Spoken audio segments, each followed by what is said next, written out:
लो जी okay Ranjha जो जाता ना बालनाथ के कोले जी बालनाथ का पहले माशाल्लाह 1.25 लाख का चेला बैठा होंगे। 1.25 लाख चेले दे विचों बालनाथ जो रांझे नूं वेंदा है ना कि मुंडा खुंडा जोग लैन वास्ते मेरे को आया, पता नहीं इनू की बीमारी पई है, की वजह बड़ी है, ये क्यों जोग लैन आया। उन्होंने पुछदा रांझे नूं पुछदा बालनाथ कि भलिया किवें आया तू, क्यों जोग लैना, तू तो मुंडा खुंडा जवान जहान तो तैनूं एडी किहड़ी टेंशन बन गई। उन्हें कहा बाबा जी तुसीं अखां वाले जे, तुसीं वेखण वाले जे, तो मैं तो सुनिया बड़ी दूरों तुहाडा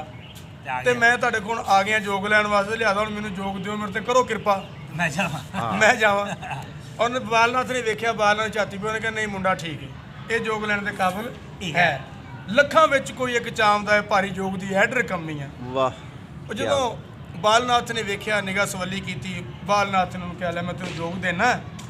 तो अज तो बाद तू रांझा जोगी है। वाह वाह वाह यानी हुण 1.25 लाख चेला जो वेंदा ना कि सानू तो पता नहीं किन्ना चिर हो गया बाबे की तपस्या करदियां नूं, बाबे की पूजा करदियां नूं, ते बाबे तो रांझे नूं जोग देते, असीं किन्ना चਿਰ रह गए। हुण सारे 1.25 लाख चेला एक दूजे को बहिंदा ते बह के गल की करदा जी जिहड़ी गल कीती चेलियां ने वो जनाब दी पेश नज़र। वाह वाह जी वाह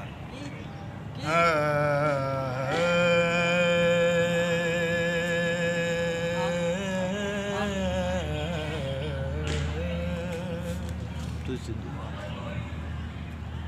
रल चेलियां ता गुस्सा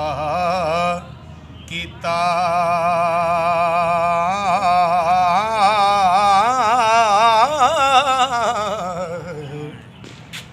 ते बालनाथ नूं पकड़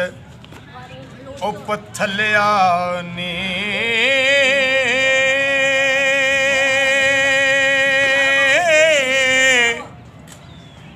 छड़ द्वार भंडारे उखाड़ चले जा राते वाट सब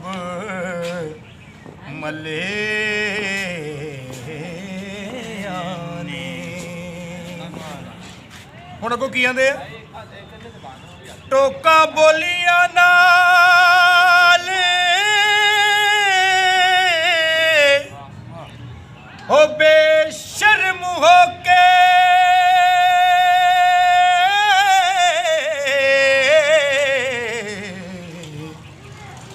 बालनाथ दे जिगर नूं सलेया ने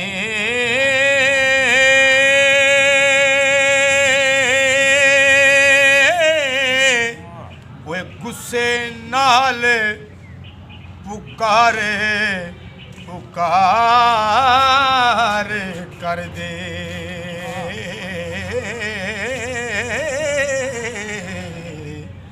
गुरु बोलियां नाल पथले आने हो सेलियां टोपियां मुंदरा होए छड़ चले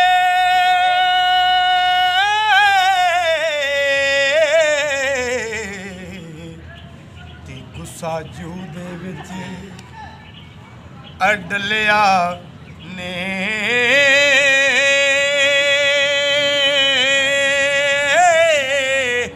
वारिस शाह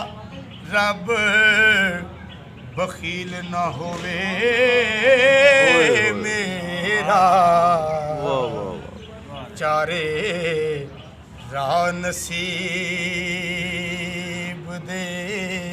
मले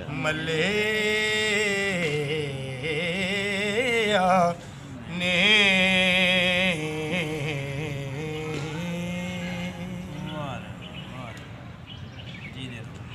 जिंदाबाद।